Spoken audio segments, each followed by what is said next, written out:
My daughter handed me the most beautiful gift I'd ever received, an all-expenses-paid Northern Lights trip to Alaska.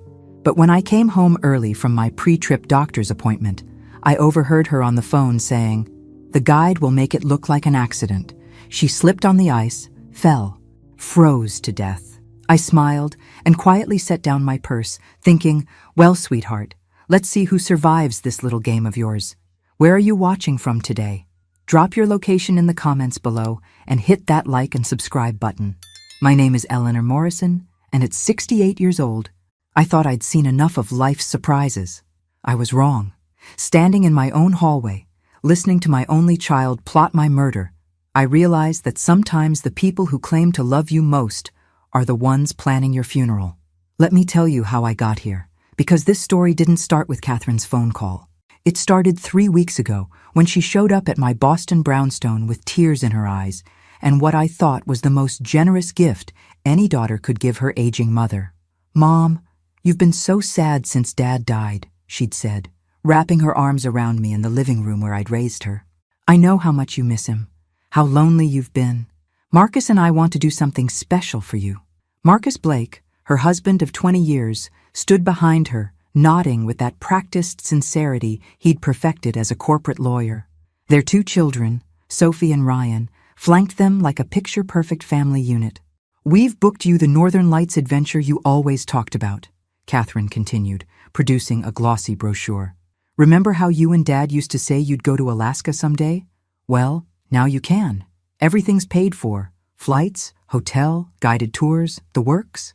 I'd been speechless. The trip cost more than my entire year's grocery budget. But looking at their hopeful faces, especially my grandchildren's excitement, I couldn't help but feel overwhelmed with gratitude. 7 days and 6 nights in Fairbanks, Marcus added. The guide is supposed to be the best in the business, 𝑽𝒐𝒊𝒄𝒆𝒔, 20 years of experience. What I didn't know then was that 𝑽𝒐𝒊𝒄𝒆𝒔 had gambling debts that made him willing to do things that had nothing to do with Aurora viewing. But standing in my hallway today, 3 weeks later, listening to Catherine discuss the details of my accident with someone on the phone, I finally understood. The gift wasn't generosity. It was a death sentence wrapped in a bow. "The insurance money will cover everything," she was saying, her voice carrying from the kitchen where she thought she had privacy. $2 million from the life insurance, plus we can sell the house immediately. Marcus says the market's perfect. $2 million. That's what my life was worth to my daughter. I remained frozen in the hallway, my mind racing. Catherine didn't know I'd returned early from Dr. Peterson's office. She thought I was still sitting in a waiting room, discussing my blood pressure medication. Instead, I was listening to her plan my death with the clinical precision of someone discussing a business transaction. "Mom's always been clumsy," she continued. "Everyone knows that. She fell down those stairs last year. Remember? And she's been so scattered since Dad died. It'll be completely believable." My late husband Robert would have been horrified. He'd adored Catherine, defended her through every rebellious phase, every poor decision. But Robert had been gone for 2 years, and apparently that was long enough for our daughter to transform into someone I didn't recognize. The phone call ended, and I heard her footsteps approaching. I quickly slipped out the front door, closing it as quietly as possible, then made a show of returning with my keys jingling. "Mom, is that you?" Catherine called from the kitchen. "Just getting back from the doctor," I called out cheerfully.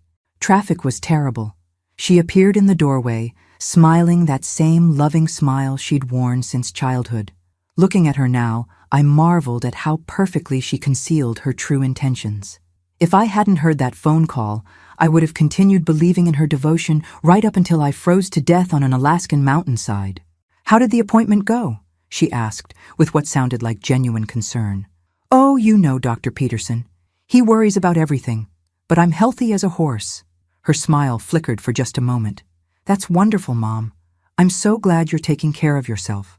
As she busied herself making tea, I studied her profile. When had my sweet Catherine become capable of murder? When had her financial problems become more important than her mother's life? The answer came to me as I watched her careful movements.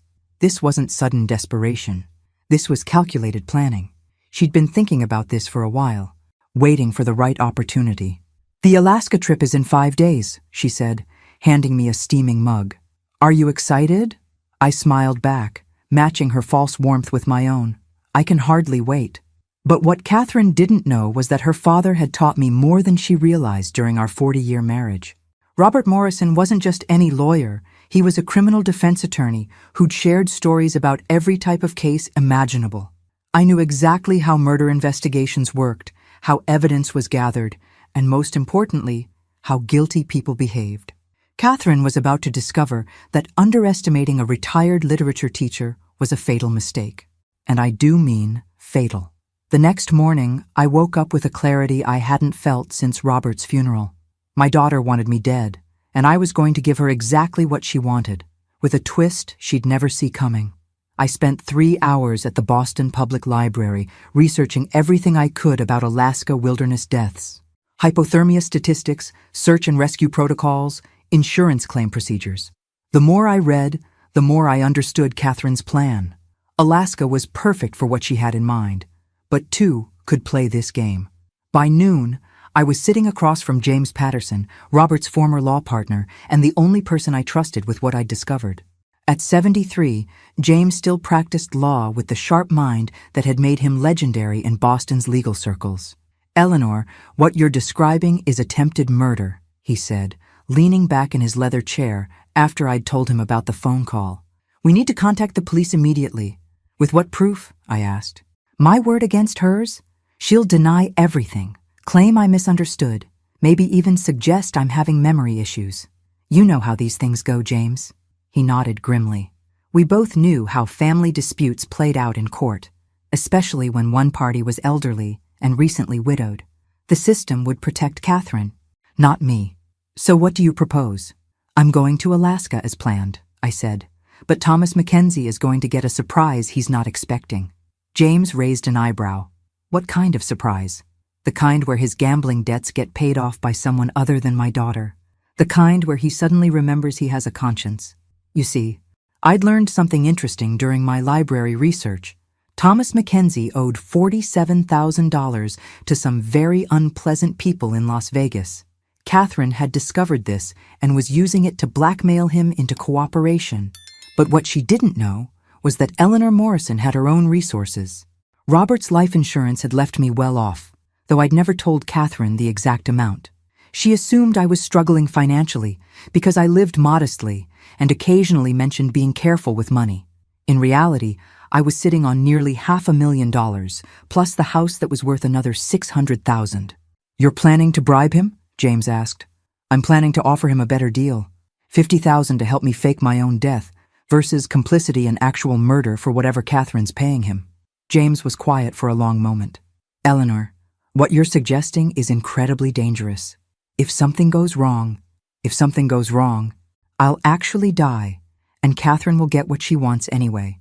But if I do nothing, I'm definitely going to die. At least this way, I have a chance." The beauty of my plan was its simplicity. I would die in Alaska, exactly as Catherine expected. But instead of actually freezing to death, I would disappear into a new identity I was already working on establishing. Meanwhile, Catherine would reveal her true nature by celebrating her windfall, giving me all the evidence I needed to destroy her. "What about the children?"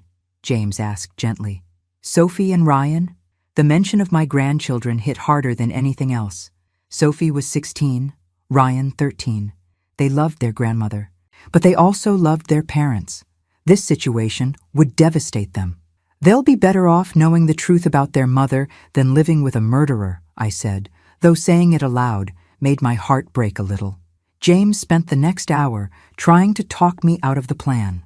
He suggested private investigators, wire recordings, even confronting Catherine directly. But I'd made up my mind. Catherine had shown me who she really was. Now I was going to show her what happens when you underestimate someone who's lived longer, learned more, and has nothing left to lose. That evening, I called Catherine to confirm the trip details. "I'm so excited, sweetheart," I told her. "I've been reading about the Northern Lights. Did you know the best viewing is between 10 p.m. and 2 a.m.? That's wonderful, Mom. Thomas will take you to all the best spots." "I'm sure he will. You picked such a thoughtful gift." After I hung up, I sat in Robert's old study, surrounded by his law books and case files. Somewhere in this room was the inspiration for what I was about to do. Robert had once defended a woman who'd faked her own death to escape an abusive husband. The case had fascinated him because of its complex legal implications. The woman had been caught eventually, but only because she'd made contact with family members too soon. She'd gotten sentimental, reached out to her sister, and the sister had accidentally revealed she was alive. I wouldn't make that mistake. I opened my laptop and began researching private investigators in Alaska. I needed someone who could document Catherine's behavior after my supposed death. Someone who could gather evidence of her celebrating, spending the insurance money, maybe even bragging about how clever she'd been. By midnight, I had a plan. By the end of the week, Catherine Morrison Blake would learn that her mother was far more dangerous than she'd ever imagined. The irony wasn't lost on me. My daughter had given me the perfect gift after all, the gift of knowing exactly who she really was. 3 days before my departure, Catherine insisted on helping me pack. She arrived at my house with shopping bags full of essentials for Alaska: thermal underwear, wool socks, hand warmers, and a beautiful new parka that cost more than my monthly Social Security check. "We want you to be comfortable," she said, carefully folding each item into my suitcase. "Alaska can be dangerous if you're not properly prepared." I watched her gentle ministrations with fascination. She was packing my funeral clothes with the same care she'd once used to pack my birthday presents. The woman could have won Academy Awards. "This trip means so much to me," I told her honestly. It did mean something, just not what she thought. "I know it does, Mom. That's why we wanted to make it perfect." Perfect. That was one word for it. The next morning, I made 2 crucial phone calls. The first was to a private investigator in Anchorage named Sarah Coleman. I'd found her through an online search for investigators specializing in insurance fraud. Her credentials were impressive, and her rates were reasonable. "Mrs. Morrison, what you're asking for is highly unusual," Sarah said, after I'd explained what I needed. "I understand that. But can you do it? Document someone's behavior after they believe a family member has died?" "Yes, I can do that. But I have to ask, why not just report your suspicions to the police?" "Because suspicions aren't proof. I need evidence that will hold up in court. This could take weeks or even months to gather sufficient evidence." "I have time," I said. "I have nothing but time." The second call was to Thomas Mackenzie directly. I'd gotten his number from the trip paperwork Catherine had provided. "Mr. Mackenzie, this is Eleanor Morrison. I believe my daughter has spoken with you about my upcoming trip." "Oh yes, Mrs. Morrison. I'm looking forward to showing you the Northern Lights. Catherine mentioned you're particularly interested in photography." I could hear the nervousness in his voice. Good. That meant he knew exactly what Catherine had really hired him to do. "Actually, Mr. Mackenzie, I was hoping we could meet privately before the trip. Perhaps you could come to Boston. I'd be happy to cover your travel expenses." There was a long pause. "I'm not sure that's necessary, ma'am." "I think it is. You see, I'm aware of your financial situation. The gambling debts, specifically." Another pause, longer this time. "I don't know what you mean." "Of course you do. $47,000 to some very unpleasant people in Las Vegas. My daughter is using that information to blackmail you into helping her murder me." The silence stretched so long, I thought he might have hung up. "Mrs. Morrison, I think there's been a misunderstanding." "No misunderstanding at all. The question is whether you'd prefer to work with a woman who's blackmailing you or with one who's willing to pay you $50,000 to help her disappear instead of die." That got his attention. "You're serious?" "Completely. I'll pay off your debts plus an extra $3,000 for your trouble. All I need is your help staging my death convincingly enough to fool the authorities and my daughter." "Why would you want to fake your own death?" "Because sometimes, Mr. Mackenzie, the only way to catch a murderer is to give them exactly what they want." We arranged to meet the next day at a hotel near Logan Airport. I chose a public place where we could talk privately, without arousing Catherine's suspicions if she happened to be watching my movements. Thomas Mackenzie turned out to be a lean, weathered man in his 50s with intelligent eyes and the careful movements of someone accustomed to dangerous situations. We sat in the hotel restaurant, ostensibly 2 travelers discussing a tour itinerary. "Your daughter showed me pictures of you," he said quietly. "She seemed very concerned about your safety in the wilderness." "I'm sure she was." "What exactly did she ask you to do?" He looked uncomfortable. She said you'd probably try to wander off during the tours. She was worried you might get lost, maybe even hurt yourself. She asked me to make sure nothing happened to you, by making sure something did happen to me. Thomas nodded reluctantly. The plan was to stage a fall during one of the night viewings. Remote location, no witnesses, completely plausible accident. Your body wouldn't be found until spring thaw. The casual way he described my planned murder should have terrified me. Instead, I felt oddly proud of Catherine's thoroughness. She really had thought of everything. Here's what I'm proposing instead, I said, sliding a cashier's check across the table. $50,000 as promised. You help me disappear instead of die. We stage the fall exactly as planned. But instead of leaving my body, you help me get to a safe location where I can establish a new identity. Thomas stared at the check. This is real? As real as your gambling debts. The question is whether you want to be an accessory to murder or an accessory to escape. What about your daughter? She'll expect confirmation that the job is done. You'll give her exactly what she expects.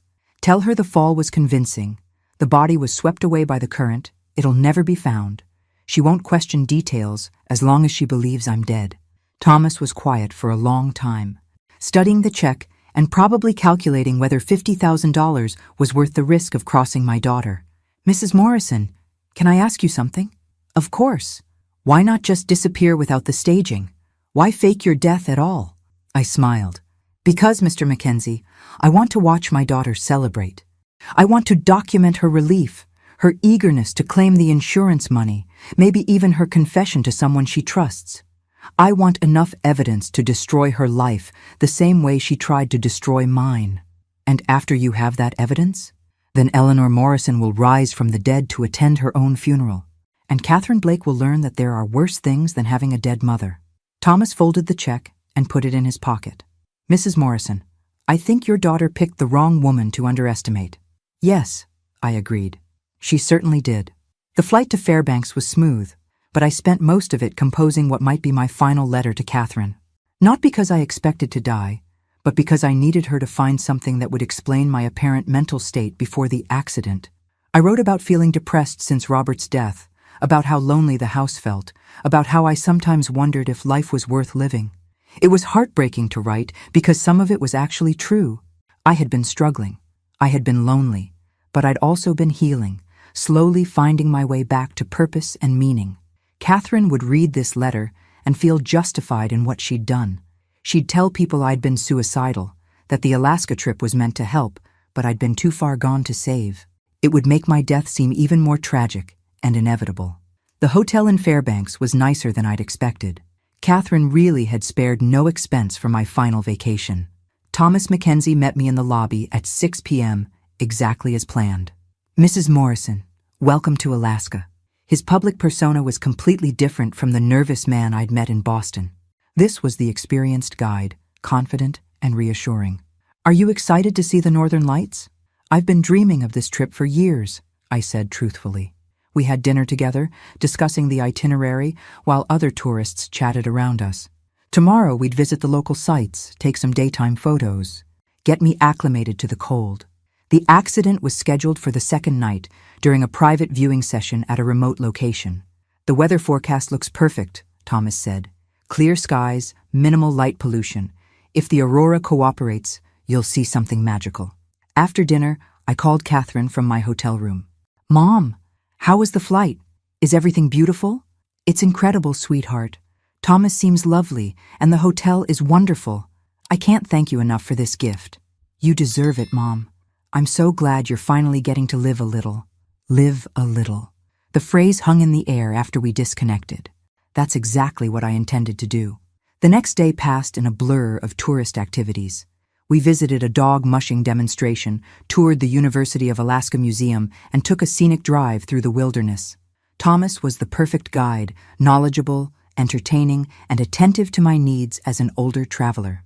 But I could see him watching me too, probably wondering if I was having second thoughts about our arrangement. The money was already in his account. I'd transferred it that morning. But I could tell he was still processing the surreal nature of our situation. That evening, as we prepared for the night viewing, I left the letter for Catherine on my hotel desk, where housekeeping would find it after I disappeared. I also left detailed instructions about my funeral arrangements and a will that left everything to my grandchildren in trust. Catherine would be furious when she discovered I'd changed my will without telling her. But that fury would be useful evidence later. "Ready for the show of a lifetime?" Thomas asked as we climbed into his truck. "More ready than you can imagine." The location he'd chosen was perfect for our purposes. A frozen lake surrounded by wilderness, accessible only by a narrow trail. If someone really did fall through the ice here, their body might not be recovered for months. We waited in his heated truck for 2 hours before the lights appeared. When they did, they were everything I'd hoped for and more. Sheets of green and purple fire danced across the star-filled sky, reflecting off the snow and ice in ways that seemed almost supernatural. "It's magnificent," I whispered. "It really is," Thomas agreed. "Makes you understand why people risk everything to see this." At 11:47 p.m., we put our plan into action. I climbed out of the truck with my camera, pretending to search for the perfect angle.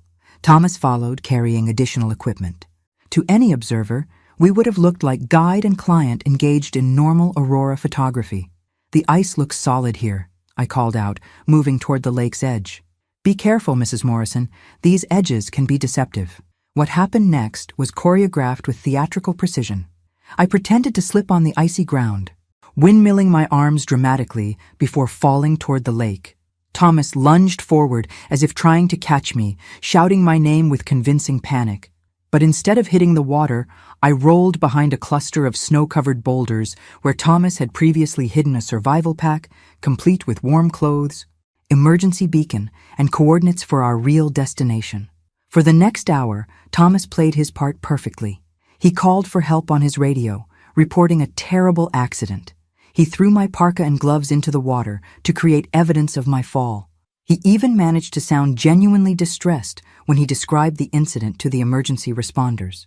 While he handled the official response, I changed into warmer clothes and activated a GPS device that would lead me to a hunting cabin Thomas had arranged, 6 miles deeper into the wilderness. The cabin was stocked with supplies for 2 weeks. I had satellite internet, a secure phone, and everything I needed to monitor the aftermath of my death from safety. By dawn, Eleanor Morrison was officially missing and presumed dead in the Alaskan wilderness. And in Boston, my loving daughter was about to receive the phone call she'd been waiting for. Catherine's reaction to news of my death was even more perfect than I'd hoped. Sarah Coleman, the private investigator I'd hired, called me at the cabin 12 hours after Thomas reported the accident. "Your daughter received the call at 6:23 a.m. Eastern Time," Sarah reported. "I was positioned across the street from her house when the call came in. I recorded her initial reaction through the window." "What did you see?" She answered the phone in her pajamas, listened for about 30 seconds, then hung up and immediately called her husband. Marcus came downstairs, and they had what appeared to be an intense but quiet conversation. Then she did something very interesting. "What?" She smiled. Not a grief-stricken smile or a relieved smile, a satisfied smile, like someone who'd just received confirmation that a business deal had gone through successfully. I felt sick. Even though I'd expected this reaction, seeing it confirmed was devastating. My daughter was genuinely happy about my death. Did she call anyone else? Several people. Her lawyer. Someone who might have been an insurance agent, and interestingly, a real estate agent. She made that last call from her car while driving to work. I couldn't hear the conversation, but she was animated and gesturing, not the behavior of someone in early grief. Over the next 3 days, Sarah provided regular updates that painted an increasingly damning picture of Catherine's response to my death. She'd called the insurance company within hours, asking about expediting the claim process. She'd contacted a real estate agent about listing my house, claiming she needed to settle the estate quickly. Most damning of all, she'd made dinner reservations for 4 at Boston's most expensive restaurant, a celebration dinner with Marcus and the children. "She told the kids about your death yesterday," Sarah reported on day 3. "I watched Sophie break down crying on the front steps. Ryan locked himself in his room and wouldn't come out for dinner. But Catherine, she spent the evening on the phone making arrangements, and I heard her laugh twice during those conversations. The children's genuine grief contrasted sharply with their mother's behavior. Sophie had posted a heartbroken tribute to me on social media. Ryan had asked his school counselor for time off. They were devastated, while their mother was planning her financial windfall. But the most incriminating evidence came on day 4, when Catherine met with her lawyer to discuss the estate. I positioned myself in the coffee shop next to his office, Sarah explained. They sat by the window, and with a directional microphone, I was able to record most of their conversation. What did she say? She asked about challenging the will. Apparently, you left everything to the grandchildren in trust, with Catherine as trustee, but limited access to the funds. She was furious about that limitation and wanted to know if she could break the trust. What did the lawyer tell her? That it would be difficult and expensive, but potentially possible if she could demonstrate that you weren't mentally competent when you updated the will. She asked specifically about using your letter as evidence of mental instability. My letter, the one where I'd written about feeling depressed and questioning whether life was worth living. Catherine was planning to use my own words to steal from her children. But here's the interesting part, Sarah continued. She also mentioned something about a guide in Alaska who could confirm her mental state if necessary. She said she'd paid him well to pay attention to the details. Thomas Mackenzie. She was planning to use him as a witness to my supposed mental decline, not knowing that he was actually working for me now. There's more, Sarah said. After the meeting, she called someone and said, Phase 1 is complete. The old bat finally did something useful. Then she laughed and said something about Alaska being perfect for solving problems. I had to put down the phone for a moment. Hearing my daughter refer to me as the old bat hurt more than I'd expected, but it also strengthened my resolve. Sarah, I need you to keep documenting everything, every phone call, every meeting, every conversation, and I need you to get me copies of any financial transactions she makes in the next few weeks. What are you planning, Mrs. Morrison? I'm planning to attend my own funeral, and then I'm going to rise from the dead to destroy the woman who killed me. That evening, I called James Patterson from my satellite phone. Eleanor? Thank God. How are you holding up? I'm fine, James. Better than fine, actually. How's the official investigation going? They've called off the search. The assumption is that your body was swept into deeper water and won't be recovered until spring. Catherine has been surprisingly composed during the interviews. I'll bet she has. James, I need you to do something for me. Anything. I need you to schedule a reading of my will for next week. Tell Catherine it's standard procedure, but make sure you record the entire session. I want to see her reaction when she learns the full terms of the trust. Eleanor, are you sure about this timeline? Once we start formal legal proceedings? I'm sure. It's time to set the trap. The next morning, I received news that made everything worth it. Sarah called with an update that confirmed everything I'd suspected about my daughter's character. She's planning a memorial service for this weekend, Sarah reported. But here's the strange part. She didn't invite your neighbors or your friends from the community center. It's family only, plus some people I don't recognize. Business associates, maybe. What kind of memorial service excludes the deceased's friends? The kind where the focus isn't on mourning. I managed to get the guest list through a contact at the catering company.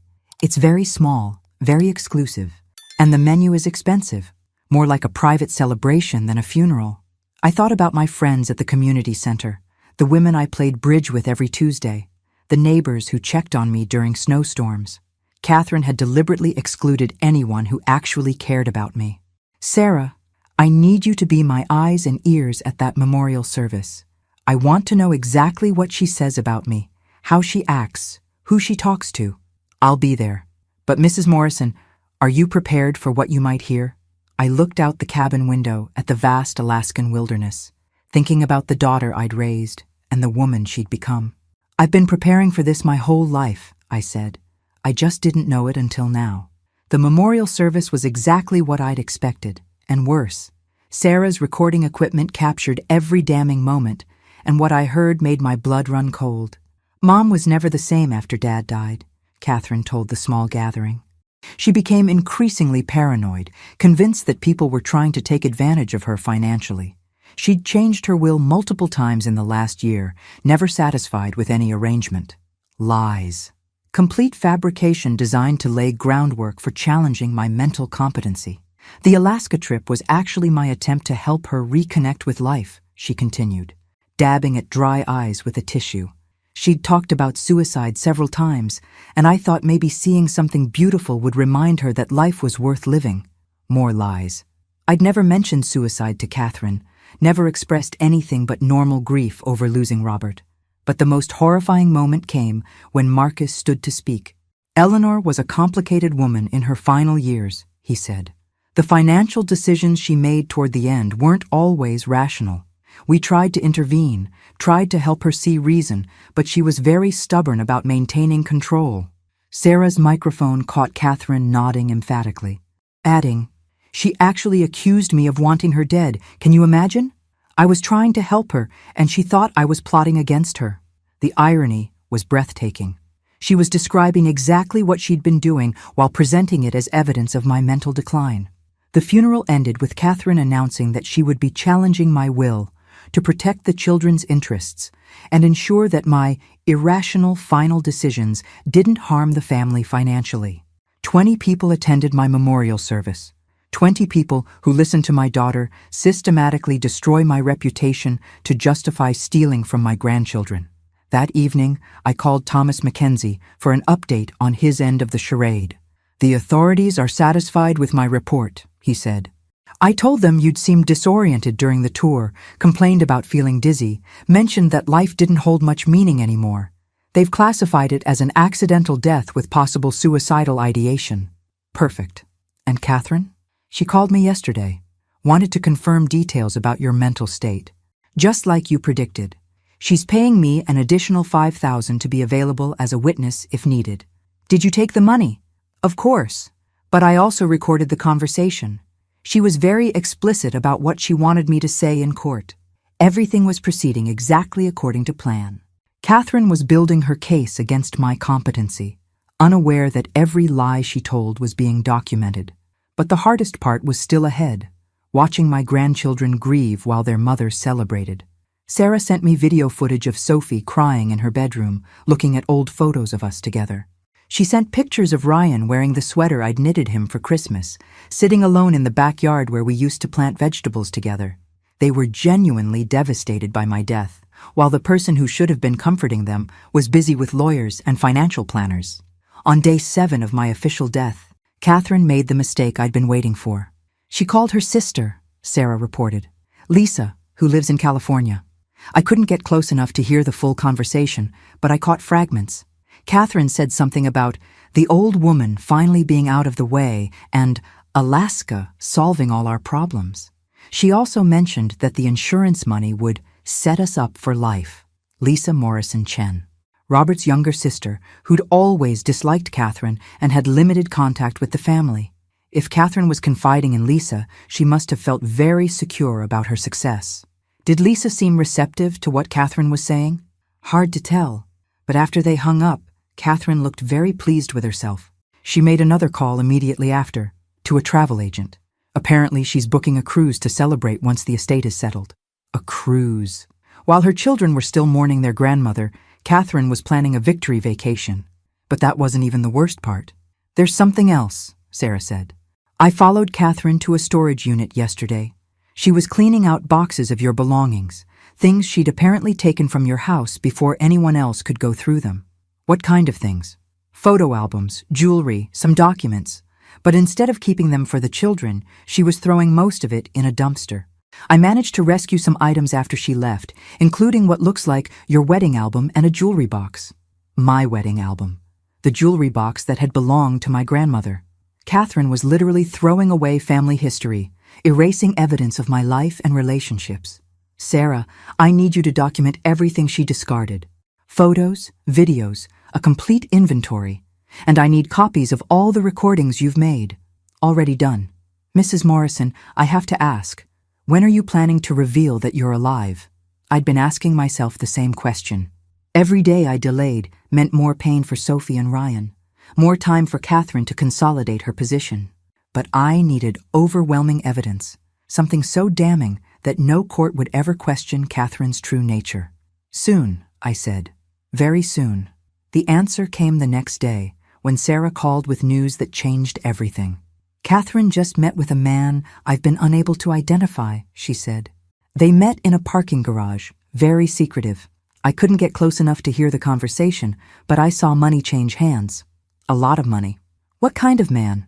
Rough-looking. Not someone from her usual social circle.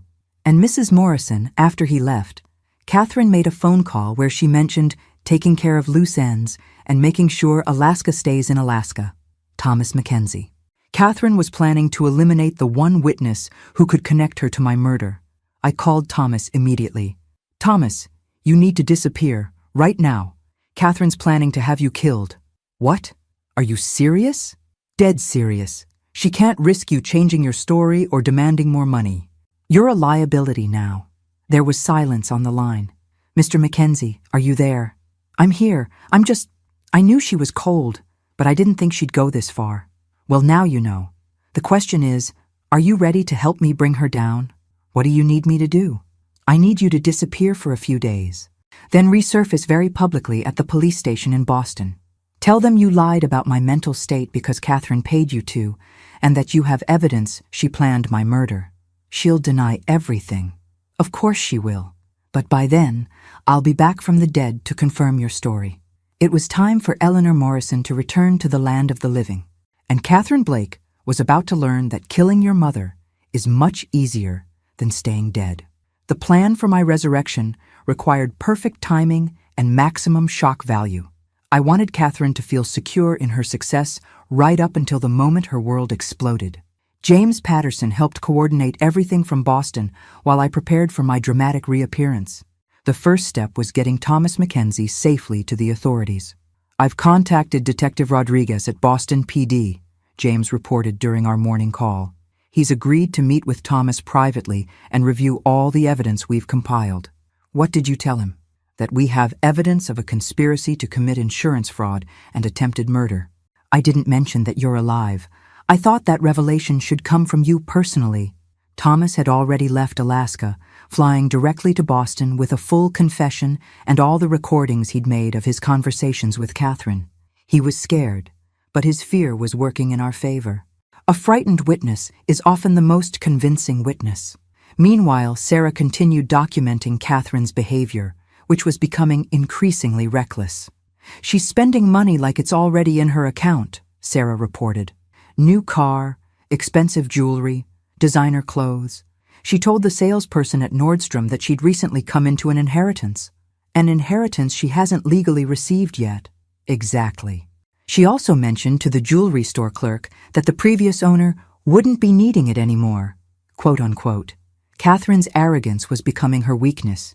She was so confident that she'd committed the perfect crime that she wasn't bothering to maintain her grieving daughter persona except in public. But the final straw came when Sarah reported on Catherine's interaction with my grandchildren. Sophie asked her mother if she could have your pearl necklace as a remembrance, Sarah said. Catherine told her the pearls weren't real and had been thrown away. But Mrs. Morrison, I watched Catherine wear those same pearls to dinner last night. My grandmother's pearls. The ones I'd promised Sophie for her 18th birthday. Catherine was not only stealing them, but lying to her daughter about their fate. That's it, I said. I'm coming home. The logistics of returning from the dead were more complicated than I'd anticipated. I couldn't simply show up at the airport as Eleanor Morrison. Officially, I was dead, and my identification would raise immediate questions. But James had anticipated this problem. Through his legal connections, he'd arranged for a private investigator's license under an assumed name, complete with documentation that would allow me to travel without triggering electronic alerts. You'll be traveling as Margaret Henley, insurance investigator, he explained. If anyone asks, you're looking into a potential fraud case in Alaska. The flight from Fairbanks to Boston was surreal. I was returning to a world where I was supposed to be dead, carrying evidence that would destroy my only child. But I felt more alive than I had in months. I landed at Logan Airport on a Tuesday morning and went straight to James's office, where Thomas Mackenzie was waiting with Detective Rodriguez and a court stenographer. Mrs. Morrison, Detective Rodriguez said, his expression carefully neutral. I have to say, this is the most unusual case I've encountered in 20 years of police work. I imagine so, Detective, but unusual doesn't make it less criminal. We spent 4 hours going through every piece of evidence. The recordings of Catherine discussing my murder, the documentation of her behavior after my supposed death, the financial records showing her premature spending, and Thomas's confession about the staged accident. "This is enough for multiple charges," Rodriguez said finally. "Conspiracy to commit murder, insurance fraud, witness tampering. But Mrs. Morrison, you understand that your own actions could be problematic? Faking your death, even to catch a criminal, isn't strictly legal." "I understand. But detective, would you rather prosecute a woman who faked her death to catch her would-be murderer, or let an actual murderer walk free because her victim didn't die on schedule?" He smiled grimly. "Point taken. What do you want to do about the arrest?" "I want to be there when you take her into custody. I want to see her face when she realizes she's been caught." "That's highly irregular. Detective, my daughter tried to have me killed. I think I've earned the right to be irregular." He agreed to let me observe the arrest from a distance, though I suspect James's legal reputation influenced that decision more than my emotional appeal. That evening, I checked into a hotel under my assumed name and called Sarah Coleman for a final update on Catherine's activities. "She's having dinner with Marcus at Bistro du Midi," Sarah reported. "They're celebrating something. I heard her tell the waiter it was an early anniversary dinner, but their anniversary isn't until October." "What else?" "She's been making inquiries about private schools for the children. Expensive ones. Sophie has no idea. She thinks she's going to finish high school at her current school. Catherine was already reorganizing her children's lives around money she'd stolen from them. The depth of her betrayal was staggering. Sarah, after tomorrow, your job will be done. I can't thank you enough for everything you've documented. Mrs. Morrison, can I ask you something?" "Of course. How does it feel, knowing what you know about your daughter?" I considered the question. How did it feel to discover that the child you'd raised, loved unconditionally, and sacrificed for, was capable of murder? "It feels like grieving someone who's still alive," I said finally. "The Catherine I thought I knew never existed. I've been mourning a fiction." The next morning, Detective Rodriguez called with the arrest plan. "We're taking her into custody at 11 a.m. when she leaves her yoga class. Public place? Witnesses? Minimal chance for violence or escape. I'll be watching from the coffee shop across the street. Mrs. Morrison, are you prepared for this? Seeing your daughter arrested for trying to kill you?" I thought about Sophie crying in her bedroom, about Ryan sitting alone in our garden, about my pearls around Catherine's throat. "Detective, I've been prepared for this moment since the day I heard her planning my murder. The only question is whether she's prepared for it." At 10:45 a.m., I took my position in the coffee shop with a clear view of the yoga studio. Sarah Coleman joined me, carrying a camera with a telephoto lens to document Catherine's arrest for the record. At 11:03 a.m., Catherine walked out of the yoga studio, checking her phone and smiling about something she'd read. She looked relaxed, confident, completely unaware that her world was about to end. At 11:04 a.m., Detective Rodriguez approached her with 2 uniformed officers. At 11:05 a.m., Catherine Blake learned that her mother was much harder to kill than she'd imagined. The look on Catherine's face when Detective Rodriguez showed her his badge was everything I'd hoped for and dreaded simultaneously. For just a moment, my maternal instincts kicked in, and I wanted to protect her from what was coming. Then I remembered Thomas Mackenzie's description of how she'd planned to stage my death, and the sympathy evaporated. "Catherine Morrison Blake, you're under arrest for conspiracy to commit murder, insurance fraud, and witness tampering," Rodriguez announced in a voice that carried across the street. Catherine's yoga mat fell from her hands as she stared at him in shock. "There must be some mistake. I haven't done anything wrong. Ma'am, we have recorded conversations and witness testimony regarding your plan to murder your mother in Alaska." "My mother is dead. She died in an accident. How can I be charged with murdering someone who's already dead?" Rodriguez smiled grimly. "That's where things get interesting. Your mother isn't as dead as you thought." The confusion on Catherine's face was almost comical. She looked around as if expecting hidden cameras, some elaborate prank that would explain the impossible situation. "That's not possible. Thomas Mackenzie called me. He confirmed she fell through the ice. They never found her body because it was swept away. Thomas Mackenzie is cooperating with our investigation," Rodriguez explained as he cuffed her hands behind her back. "He's told us everything about your arrangement, including the recordings you don't know he made." I watched my daughter's face cycle through disbelief, anger, and finally, calculating assessment as she tried to process this turn of events. "I want my lawyer," she said finally. "Of course. You'll have plenty of time to call him from the station." As they led her away, Catherine twisted around, scanning the street as if she might somehow spot me watching. For a moment, our eyes almost met across the distance, but she was looking for a ghost, not the very alive woman sipping coffee in the shop window. "How do you feel?" Sarah asked quietly. "Like I just buried my daughter," I said. Again. The preliminary hearing was scheduled for the following week, giving me time to prepare for what would be the most difficult thing I'd ever done, testifying against my own child. James handled the media carefully, releasing just enough information to explain my survival without sensationalizing the story. The headlines were still dramatic: "Daughter accused of mother's murder, but mom's not dead," and "Alaska murder plot unravels when victim survives." The hardest part was dealing with Sophie and Ryan. They'd been told their grandmother was dead, grieved for a week, and now had to process not only that I was alive, but that their mother had tried to kill me. I met them at James's office, neutral territory where we could talk privately with a counselor present.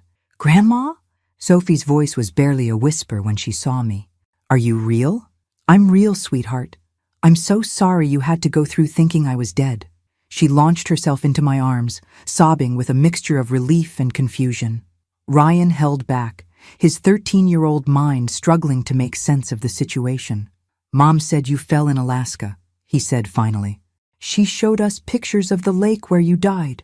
"I did fall in that lake, Ryan, but I didn't die. Your mother paid someone to make it look like an accident, but I figured out what she was planning and arranged to survive instead." "So Mom tried to kill you?" Sophie asked, pulling back to look at me. "Yes, sweetheart, she did." "Why?" The question every child asks when their world stops making sense. Why did this happen? Why would someone we love hurt us? Why isn't the world safe and predictable like we thought? "I think your mother has some serious problems with money and making good decisions," I said carefully. "She convinced herself that she needed my life insurance money more than she needed me alive." Ryan was quiet for a long time. Finally, he asked, "What happens to us now?" It was the question I'd been dreading. Marcus would likely be charged as an accessory, meaning both parents could face prison time. The children would need somewhere to live, someone to care for them. "You'll live with me," I said, "if that's what you want. Your house, your schools, your friends, everything can stay the same. The only thing that changes is that I'll be taking care of you instead of your parents." "What about Mom?" Sophie asked. "Will she go to jail?" "That depends on what a judge and jury decide. But Sophie, honey, even if she doesn't go to jail, she can't take care of you right now. She needs help with her problems, and that might take a long time." The next week passed in a blur of legal meetings, psychiatric evaluations, and media interviews. Catherine's lawyer tried to argue that she'd suffered a mental breakdown following her father's death, that the murder plot was the result of temporary insanity brought on by grief and financial stress. But the recordings Thomas had made painted a different picture. Catherine hadn't sounded insane or grief-stricken when she'd discussed my death. She'd sounded calculating and pleased with her cleverness. The insurance company immediately froze any claims and began their own investigation. The real estate agent who'd helped Catherine list my house received a cease and desist order. Every financial move Catherine had made, based on my supposed death, was being reversed. But the most damning evidence came from an unexpected source. "Detective Rodriguez called this morning," James told me. "Catherine's sister Lisa has come forward. Apparently, Catherine called her several times over the past months, discussing her financial problems and mentioning that she wished you would die so she could inherit." Lisa Morrison Chen, the sister-in-law who'd never liked Catherine but had stayed neutral for family peace. Apparently, Catherine's post-death phone call about solving problems had finally convinced Lisa to speak up. What exactly did Lisa tell them? That Catherine had specifically mentioned Alaska as a perfect place for accidents, and had asked Lisa hypothetical questions about life insurance payouts and how long probate takes for accidental deaths. Catherine had been planning this for months, possibly even before she'd given me the trip. The gift that had seemed so generous was actually a carefully laid trap. The preliminary hearing was a media circus. I testified for 2 hours, describing the phone call I'd overheard, my decision to fake my death, and Catherine's behavior afterward. The recordings were played for the judge, including Catherine's celebration dinner reservations and her conversation with Thomas about ensuring my mental instability was well documented. Catherine sat at the defendant's table, looking nothing like the confident woman who'd planned my murder. She'd lost weight, her hair was unkempt, and she kept glancing around the courtroom as if expecting someone to rescue her from this nightmare. When our eyes met, I saw something I'd never seen before in my daughter's face. Genuine fear. Not fear of punishment, but fear that she'd finally been seen for who she really was. The judge ordered Catherine held without bail pending trial, citing both flight risk and the severity of the charges. As she was led away in handcuffs, Catherine turned back to look at me one more time. "I'm sorry, Mom," she called out. "I never meant for things to go this far." I wanted to respond, to say something motherly and forgiving. Instead, I remained silent. Some apologies come too late to matter. 3 months later, I sat in the courtroom watching my daughter's murder trial with the strange detachment of someone observing a car accident in slow motion. Catherine looked smaller somehow, diminished by the orange jumpsuit and the weight of what she'd done. The prosecution's case was overwhelming. Thomas Mackenzie testified for 6 hours about Catherine's recruitment of him, the detailed planning sessions, and her explicit instructions about making my death look accidental. The recordings were played again, including the damning conversation where Catherine discussed the insurance money solving all their problems. But the most devastating testimony came from 𝒐𝒊𝒄𝒆𝒔. Catherine's husband had been offered a plea deal in exchange for his cooperation. Facing his own potential prison time, Marcus revealed details about their marriage that painted Catherine in an even darker light. Catherine had been talking about her mother's death as an inevitability for over a year, Marcus testified. She'd made comments about how Eleanor was getting older, how she couldn't live forever, how much easier things would be when she was gone. "Did your wife ever specifically mention hastening that inevitability?" the prosecutor asked. "Yes. About 6 months ago, she suggested that we should encourage Eleanor to travel more, maybe visit some dangerous places. She specifically mentioned Alaska as somewhere accidents could happen naturally." I watched Catherine's face as her husband destroyed her defense. She looked betrayed, as if Marcus's honesty was somehow worse than her own crimes. But the prosecution wasn't done. "Mr. Blake, can you tell the court about the life insurance policies your wife took out on her mother?" My blood ran cold. Life insurance policies, plural? Catherine took out 3 separate policies on Eleanor's life over the past 2 years, Marcus continued. She forged Eleanor's signature on the applications and paid the premiums from our joint account. What was the total death benefit from these policies? $8.5 million. The courtroom erupted in gasps. I felt the air leave my lungs. $8.5 million. Catherine hadn't just been planning to kill me for my existing life insurance. She'd been systematically increasing the payout for months. "Were you aware your wife was forging your mother-in-law's signature?" I knew she was handling Eleanor's insurance matters, but I didn't ask for details. Catherine said Eleanor had requested help with her financial planning. Another lie. Catherine had never discussed insurance with me, never asked to help with financial planning. She'd been secretly turning my life into a lottery ticket. The defense attorney tried to salvage the case by portraying Catherine as a woman driven to desperate acts by financial pressure and her father's recent death. They brought in psychiatrists who testified about grief-induced temporary insanity and stressed that Catherine had ultimately not succeeded in killing anyone. But the fraud charges alone were enough to destroy their argument. You don't forge multiple insurance policies during a temporary mental break. You don't recruit accomplices and plan elaborate murder scenarios while insane. Catherine's actions showed clear premeditation and rational planning. The most heartbreaking moment came when Sophie took the stand as a character witness for her mother. At 16, she was old enough to testify, but young enough to still believe in the inherent goodness of parents. She described Catherine as a loving mother who'd been overwhelmed by circumstances, who'd made a terrible mistake, but didn't deserve to lose everything. "My mom isn't a murderer," Sophie said through tears. "She's just scared and confused. She needs help, not prison." I wanted to comfort my granddaughter, to explain that some people we love are capable of things we never imagined. But she would have to learn that painful truth on her own. Catherine chose not to testify in her own defense, probably on advice from her lawyer. There was too much evidence against her, too many recorded conversations that would be impossible to explain away. The jury deliberated for 6 hours.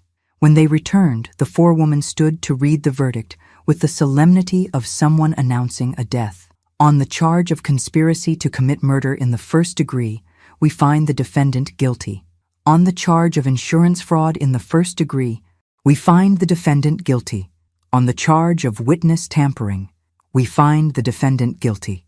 Catherine collapsed in her chair as the verdicts continued. Marcus, watching from the gallery, put his head in his hands.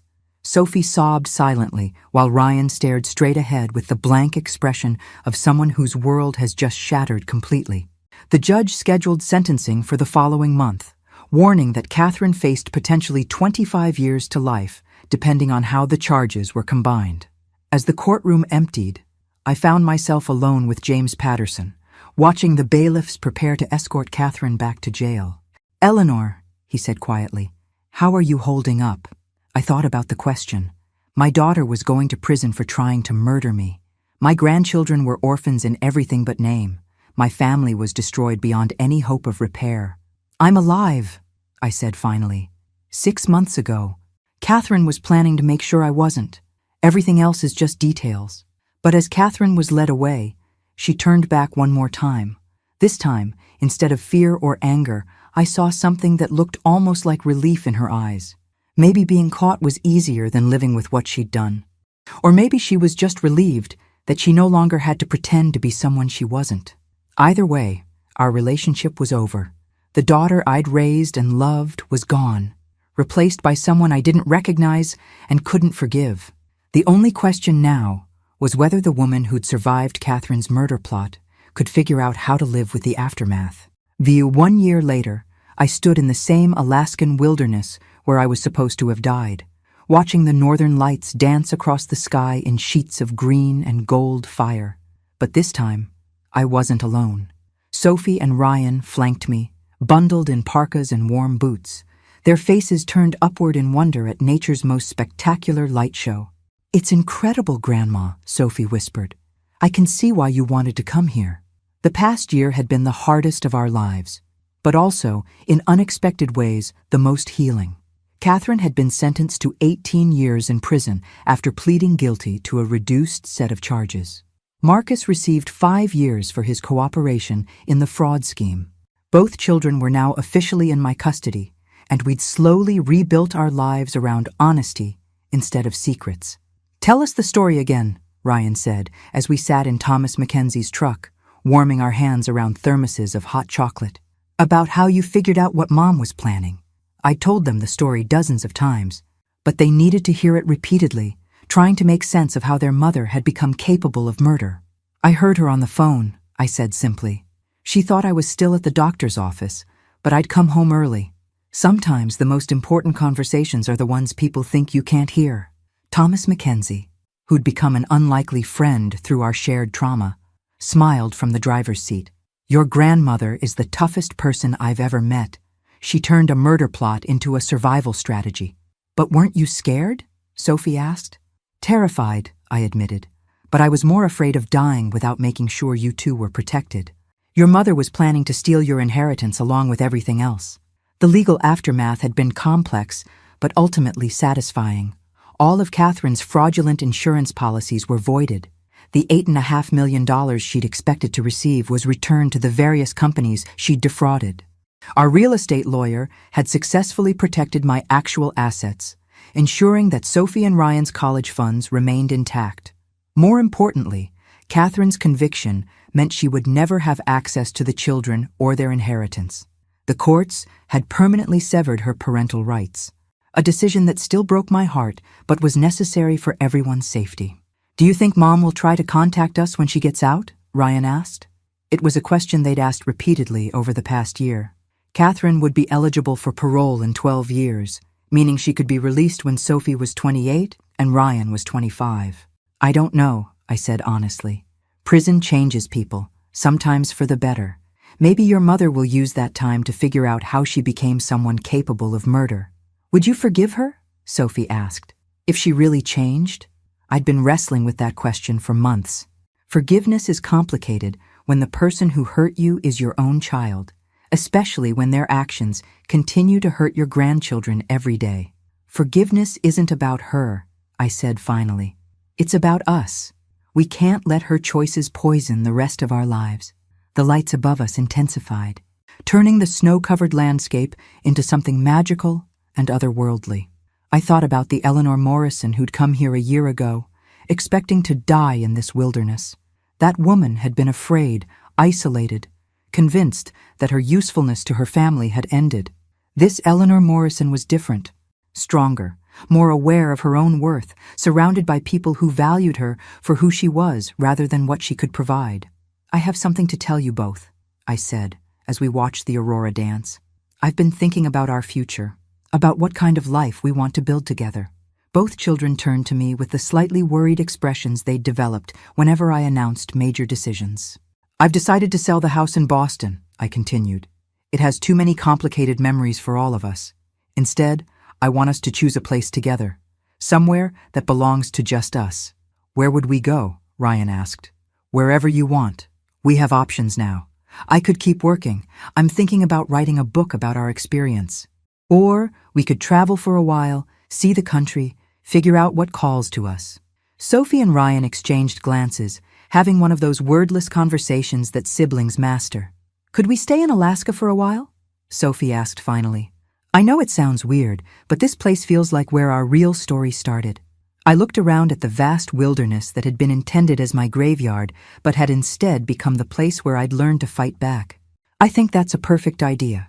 3 months later, we were living in a small but comfortable house in Fairbanks, Alaska. I'd found work teaching literature at the local community college. Sophie had enrolled in high school and made friends with remarkable resilience. Ryan had discovered a love of wilderness photography and spent weekends with Thomas Mackenzie learning to navigate the backcountry safely. We were building a life based on truth instead of manipulation, love instead of obligation. I often thought about Catherine in her prison cell, wondering if she understood what she'd lost. Not just her freedom, but her children's trust, her mother's love, and any hope of the family she'd claimed to be protecting. The book I'd started writing was part memoir, part warning about how financial desperation can corrupt even the deepest family bonds. I called it Surviving Your Own Murder, a mother's story of betrayal and justice. But the real story wasn't about Catherine's crimes or my survival.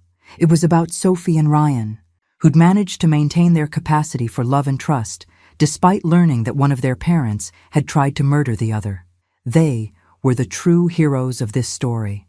On quiet evenings, when the aurora borealis painted the sky in impossible colors and my grandchildren did homework at the kitchen table, I sometimes thought about the different ways people respond to loss. Catherine had responded to financial loss by planning murder. I'd responded to potential loss of life by fighting back. Sophie and Ryan had responded to the loss of their parents by choosing to build something new with the family they had left. Love, it turned out, was more resilient than fear. Truth was more powerful than manipulation. And sometimes, being underestimated by someone who wants to destroy you is the greatest advantage you can have. My daughter had given me the perfect gift after all. She'd shown me exactly how strong I was when everything was taken away. She'd taught me that survival isn't just about staying alive. It's about choosing to live fully despite the people who want to see you dead. And every time I watched the northern lights dance across the Alaskan sky, I remembered that some of the most beautiful things in life are only visible in the darkness. Catherine had tried to bury me in that darkness. Instead, I'd learned to make it beautiful. Thanks for listening. Don't forget to subscribe and feel free to share your story in the comments. Your voice matters.